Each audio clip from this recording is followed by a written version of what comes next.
Hi guys, Aceface back with another video for you, and I'm back with another video for Twisted Dice, and I have got a very exciting video for you today. We are going to be covering the Rising Tide, the Octarius book from the new Games Workshop supplement. And we're going to be talking in particular about the Tyranid new rules. So stay tuned guys, this is going to be a very exciting video.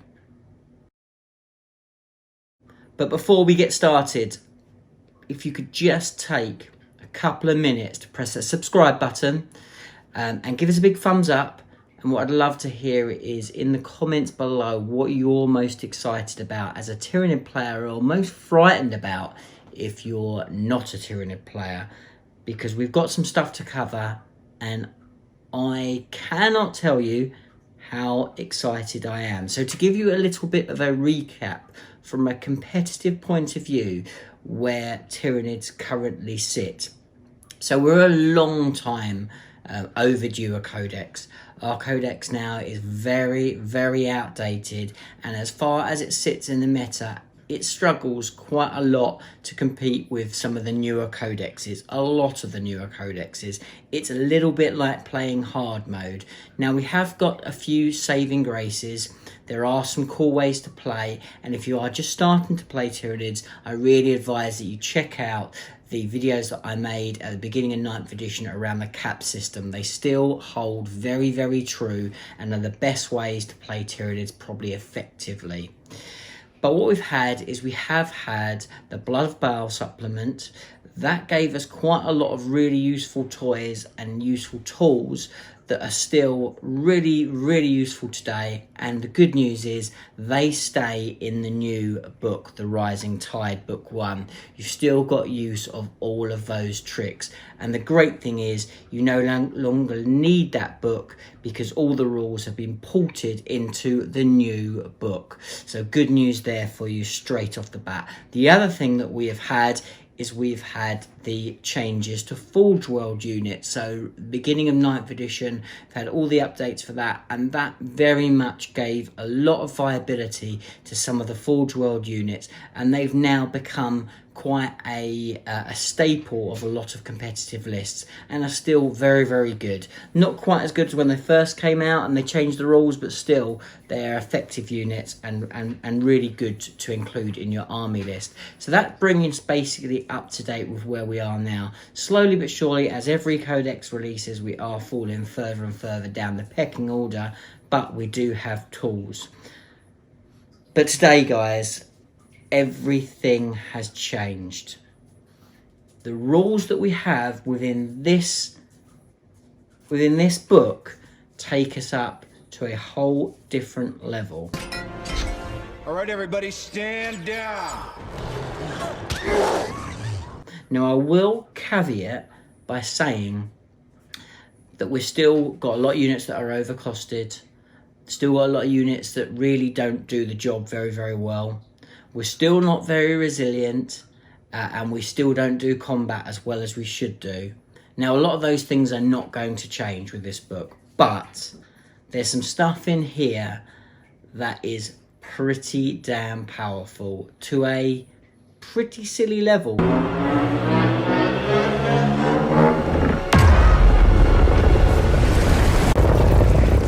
So we're going to cover it. Now what I'm going to do today, and I'm sorry this will be a bit of a longer video because I think you Tyranid players are going to appreciate the detail that I want to go into. What I'm going to do today is I'm going to cover the rules. I'm going to do another video pretty much straight after this that I will not make you wait another week. I'm going to release later this week with a few combos that already I've come up with and play tested that are very powerful. And then at the end of this week, we will give you a battle report. In fact, you might even get the battle report earlier than that. We'll see how we get on. But you're going to get a battle report with all the new juicy rules in it. Okay, so let's start off with, for a start, what we have here is we have a Codex Supplement specifically for Leviathan. So this book is basically designed around Leviathan. I'm not going to go into the story and everything like that because it's a great story, and I'll wait for you to get the book yourself to have a good read through. And if you're into the fluff, there'll be other places out there. But basically what you need to know is this is very much Leviathan centric, and most people, in my opinion, will be taking at least a detachment of Leviathan going forward. So what we've got first of all is we've got some new warlord traits for Leviathan. The first one, which is pretty insane and something that we've asked for so long, is a warlord trait called Swarm Leader. Sounds familiar, right? But anyway, what this does is in the command phase, select one Leviathan infantry or Leviathan beast or Leviathan swarm unit within 9 inches of your warlord, and guess what? Until the next command phase, each time a model in that unit makes an attack, you can re-roll a hit roll. So yes, we've got full re-rolls. We've got the old Chapter Master Warlord trait. The prophecy is true.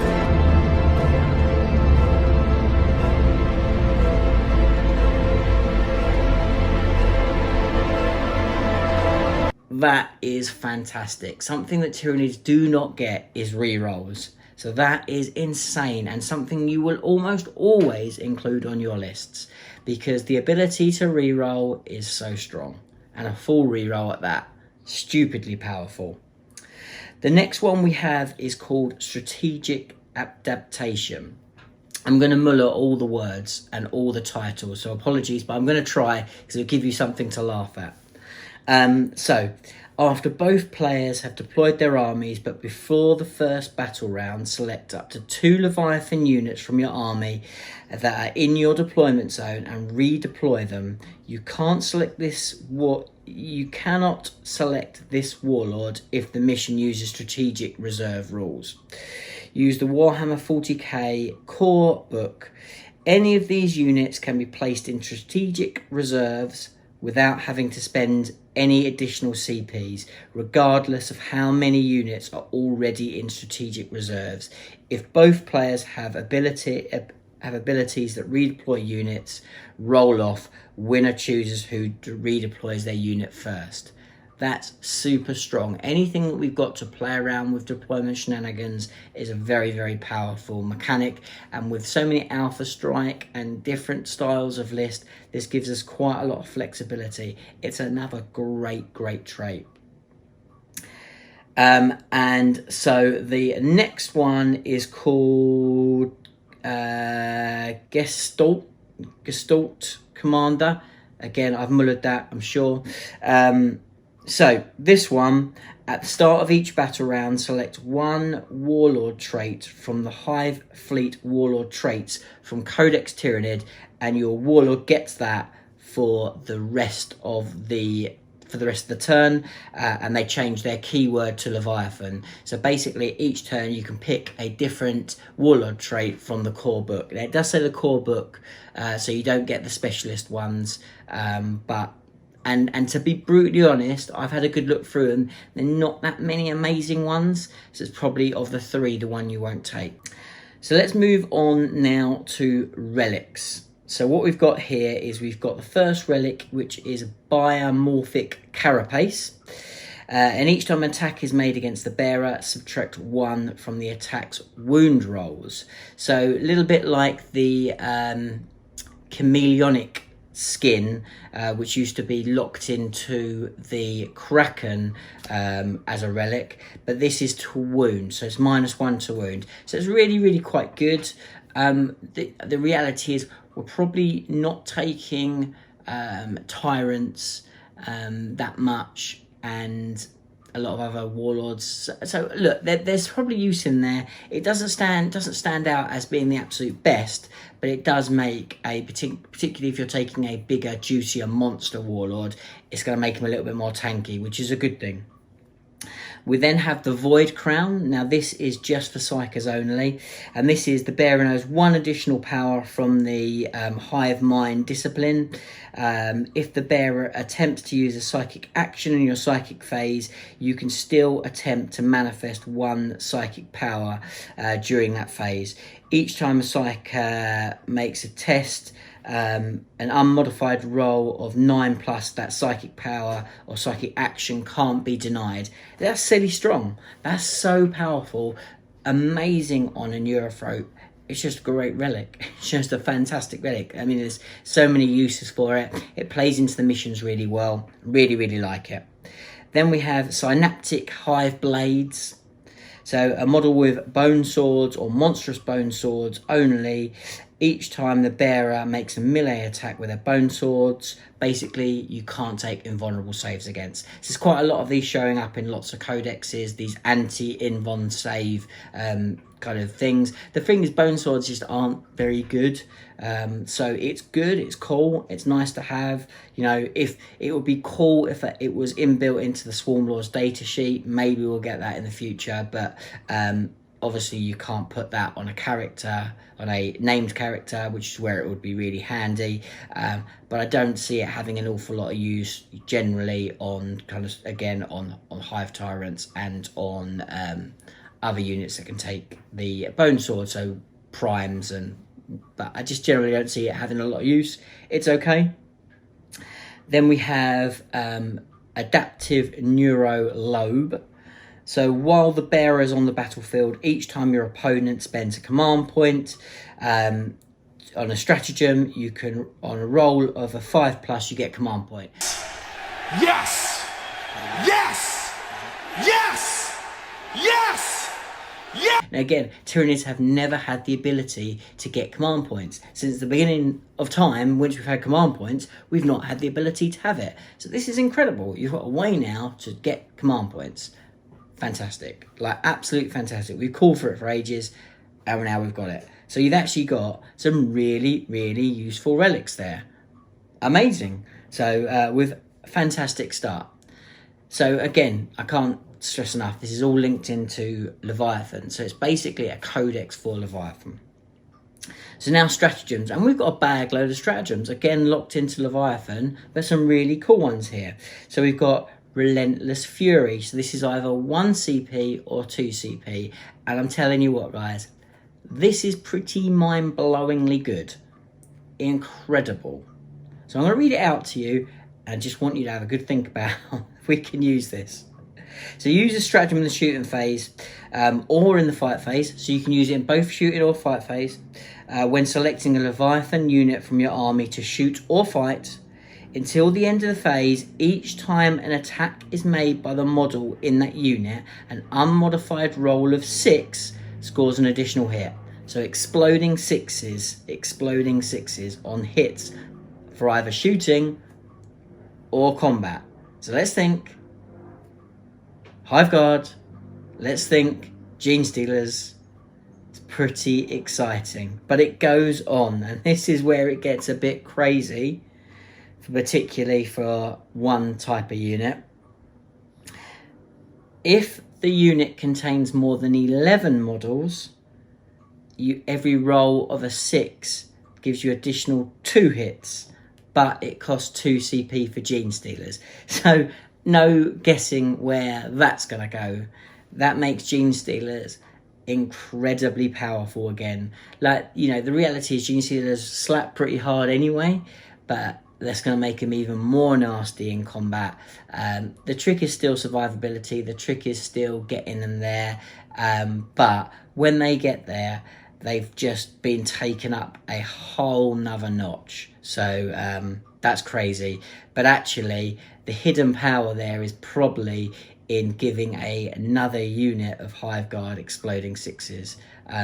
But there's so many other uses, and as I said, that's not what this video is all about. The next one, we have Questing Tendrils. Use a stratagem in your second movement phase when you set up a Leviathan unit from your army that arrived via strategic reserves. You can set it up as if it was round 3. So basically, if you've got units that are outflanking, you've got better ability to outflank them in more of a reliable way, which is good. It's not super strong, but it's useful. Alpha Leader Beast. The next one is, use a stratagem before the battle when mustering your army. Nominate a Leviathan character, a model that has not been named as your warlord. You can generate 1 additional warlord trait. this is really, really good. The Warlord trait from the Leviathan Warlord traits page, and you can't duplicate it. But it's really, really strong because, you know, there are obviously, if you want to take the adaptive biologies, which stop you from taking a Warlord trait, you can use this then to generate yourself a Warlord trait. So that's really good because you might want the adaptive biologies, but you probably almost always want to get the reroll everything one. So bare minimum, you can use this as a CP to then get a Warlord trait. Then you have animated by the Hive Mind. Use a stratagem in any phase when a Leviathan monster model from your army, excluding Titanic, is destroyed. If the model has an ability that is triggered on a dice roll upon its destruction, it does it automatically. So basically, death throws you can trigger automatically. So automatic explode, which is great. We've got that in things like Death Guard, stuff like that. It's great if you want to just kill someone with that last kind of couple of mortal wounds. You've got a few things that attack your big monster, make him explode, cause some mortal wounds, cause some mayhem. 1 CP well spent, I reckon. I like that. Then you have Synaptic Domination. So use a stratagem in the Psychic phase, select one friendly Leviathan Synapse unit from your army and select one non-Synapse creature from your army. Until the start of your next phase, while that Synapse creature is on the battlefield, the non-Synapse unit counts as being within Synapse range for the purpose of Synapse and instinctive behaviour. So really, really good. So, you know, if you've got a problem with a unit across the other side of the board that potentially is just going to die through morale or instinctive behaviour is going to be a nightmare for it, then you can crack this stratagem and then you can use a unit that's camping at the back, not doing very much, and then suddenly you've got Synapse on that big unit that needs to do something the other side of the board. Really useful, wicked stratagem. Control of the Swarm. Use this stratagem if your Leviathan Warlord from your army is destroyed. You can immediately select another character. I'm not, and there's load of paragraph, but basically this is you can once he dies, you can select another character, select another Warlord trait. It's useful. It will come up from time to time. It's pretty situational. Then you have Hive Mind Imperative. Use a stratagem in the command phase. Select one Leviathan unit from your army that is within 12 inches of a friendly Leviathan Synapse creature. Until the start of your next command phase, that unit selected gains objective secure ability. And if it already has it, counts as having one additional model.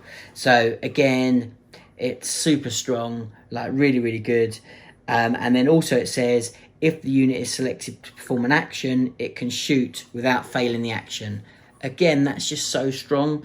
You know, if you need to do that on like a unit of Hive Guard that's holding down an objective, but actually you need him to suddenly do an action as well, then suddenly they can do the action and still shoot. It's so good. It's like, that is so powerfully strong.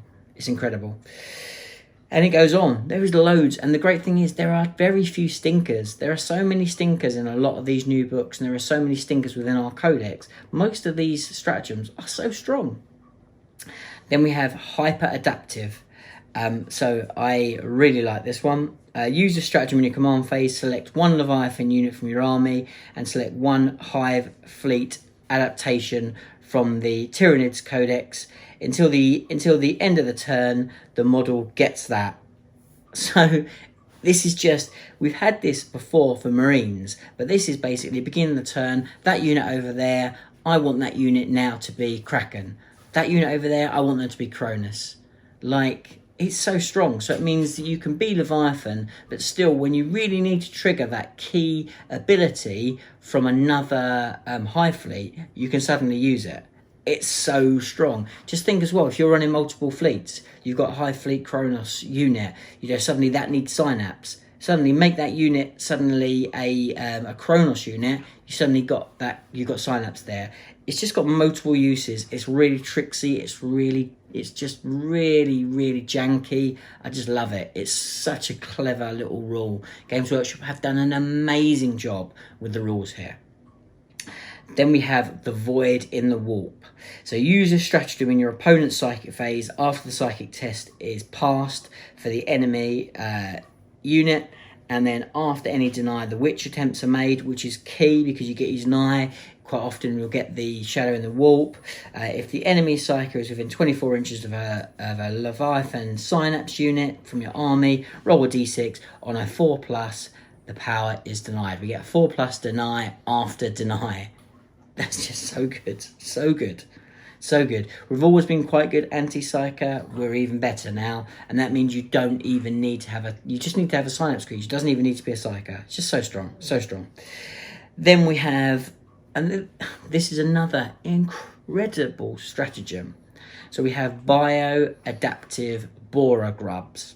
Sounds cool? Is cool.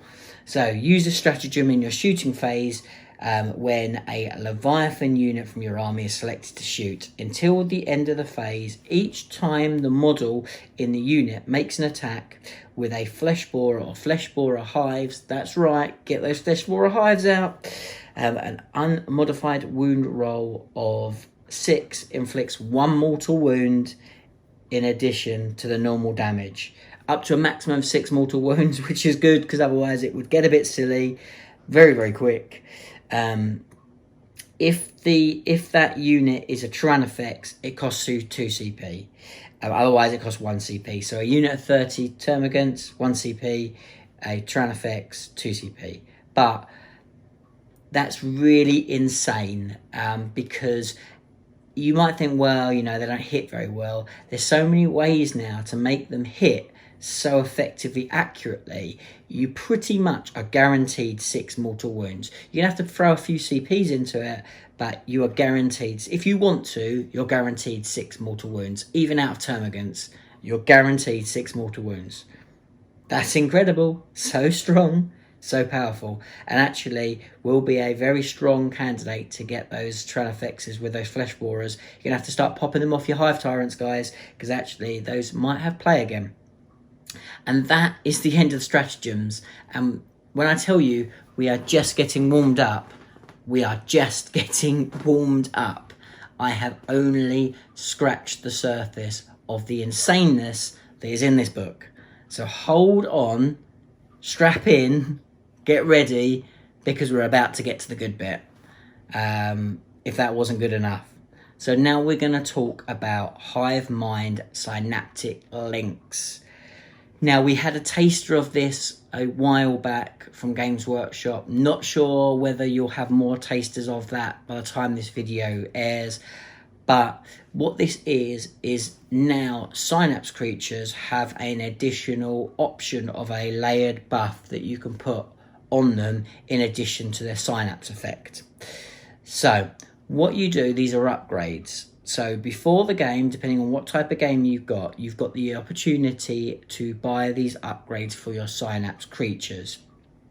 Within the format we're going to be playing, guys, we are going to be able to pick 3 of these for our Synapse creatures. So a maximum of 3, generally. But that's going to depend on the type of mission and the points you're going to be playing. But, so what this does, so you pick it before the game, you spend your points. Now, I'm going to tell you straight away, I'm not going to go through every unit, but with the exception of Zoanthropes, every other unit is 15 points upgrade. The Zoanthropes are 10 points. So that's how that works, right? And as long as your army is all Tyranids, you can have this. Now, there's a slight change in how Synapse works, and we'll cover this super quick because it's not super exciting and it's not as complicated as potentially it looks. I will put a diagram on the screen, but basically you can have overlapping fields of Synapse now. So as long as you're the same Synapse, as long as you have multiple Synapse creatures that are all within 12 of each other, you can stack up that Synapse web and mean these effects can go a lot further. So even though 12 inches is your Synapse web, and that's as far as these abilities work, if you've got multiple Synapse creatures, you can extend that out to units a long way across the board as long as those Synapse kind of overlaps. So that's kind of how it works. Not super exciting, very useful, and it means that you don't necessarily need to cluster around your Synapse creatures for the different buffs that you need. Those overlapping fields are going to work really well, and in testing it is actually really easy to overlap them. 12 inches is a pretty good overlap. So Every single Synapse creature gets a different ability. We've seen some of them. Let me tell you straight away, the ones you've seen are the bad ones. The ones I'm going to cover are all pretty powerful. So, start off with, we'll cover off really quickly. The one for a Broodlord is the Mystery of the Shadows, which is basically you give the additional cover. It's useful. It's not super strong. Going to cover off there and leave it be. I don't think it's one you're ever going to take. It's just not needed. So then we have Malicious Direction. This one is for the Hive Tyrant. So you can only use this for the Hive Tyrant, but the Hive Tyrant, when it has this ability, it pays its 15 points, then in its command phase, it can nominate a unit to have this ability. And that's the same for all of these. Command phase, pick a unit within the Synapse range, it has that ability for that turn. That's how it works. Only one unit, so you can only nominate a unit for one ability. You can't give it multiples. It can only have one of these abilities, but the unit itself can have the buff if it wants. So if the Hive Tyrant wants to, it can put this on itself. Hopefully that makes sense. So the Malicious Direction, so each time a model in the unit makes a pile-in move, it can move an additional 3 inches. So it can go up to 6. It does say maximum of 6 inches. So you can pile in up to 6. It's okay. It's not super strong. You're probably still not going to take it. But that's what it is. It can be useful. It can be janky. The others are so powerful, you're probably not going to take it. So then we have Focal Essence. Now this is for the Maleceptor. Now the good thing about the Maleceptor was already a fringe unit. Its abilities within the Blood of Baal made it actually questionable whether you might take it. Now, in my opinion, you're going to take it quite a lot, because this is pretty damn strong. So the way this works, again, you choose that unit. That unit then, on an unmodified wound roll of 6, it improves the armor penetration characteristic of the attack by 1. Now this is just an attack, so this can be shooting, this can be combat. Improves it by 1. But guys, we haven't finished. Also, you can re-roll the damage roll. Now obviously I've got another video coming, but I'm sure straight away where your mind is going, same as it went with mine straight away, Hive Guard. Reroll damage, extra AP. Yes, please. Can I have that, please? That's insane. That is so insane. Right. Anyway, let's move on. Neurothrope.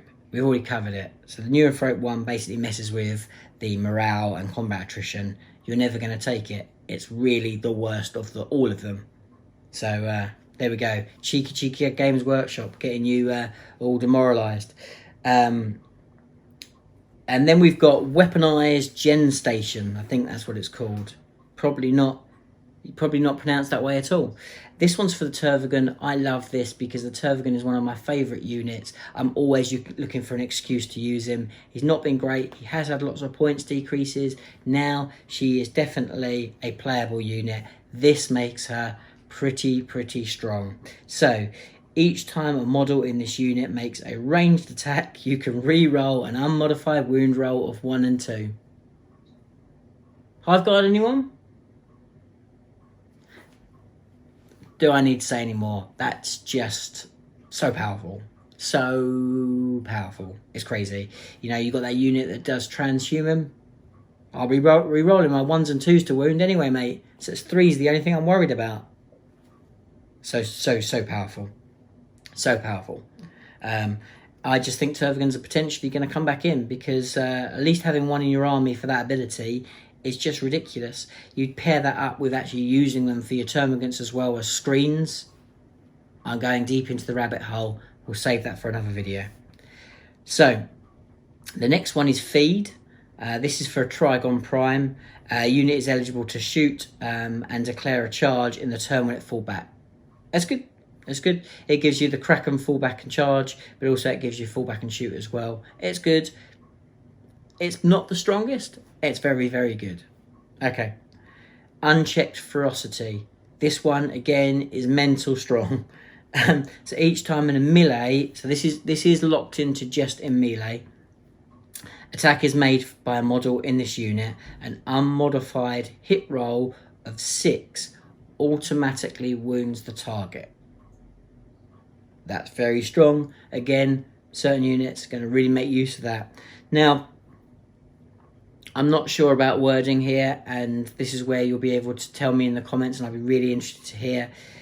If you automatically hit, do you automatically hit on a 6? Do you automatically hit on ability on rolls that will trigger other abilities?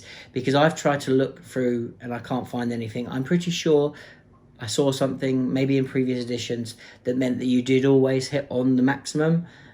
If that did, and it actually triggered a wound roll of 6 on that automatic hit, then there are more shenanigans that could be generated and more nastiness that could happen. But still, just automatically wounding on 6s is very, very strong.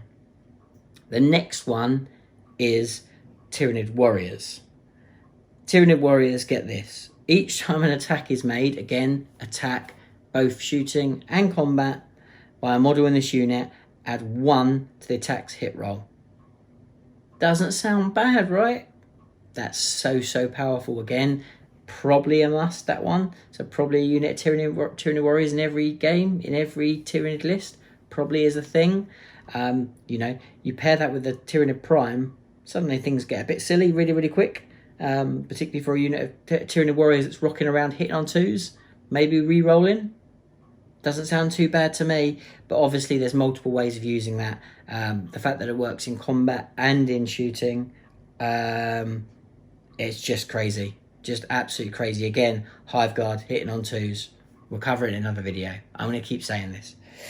And then the last one is Zoanthropes.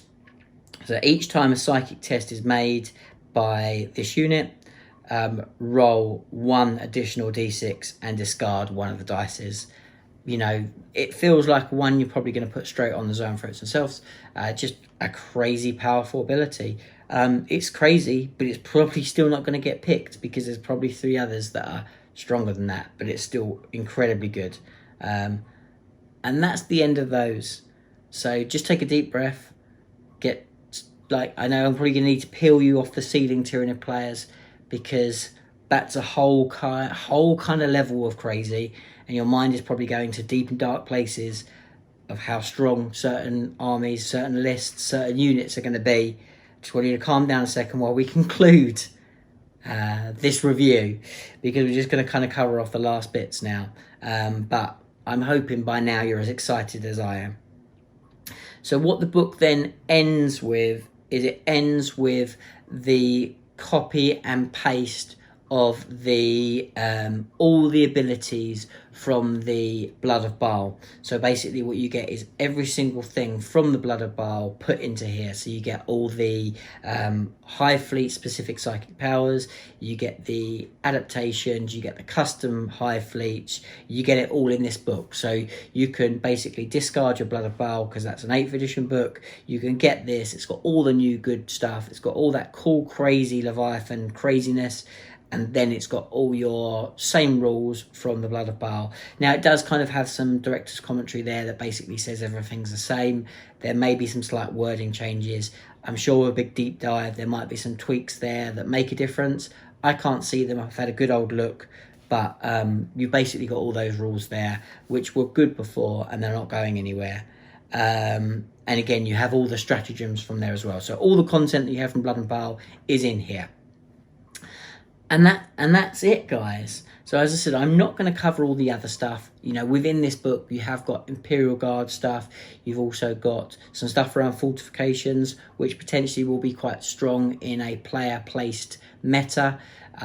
So one to look, and maybe we'll do a review on that. We've got a re-copy and paste of the Inquisitor stuff from one of the Psychic Awakening books.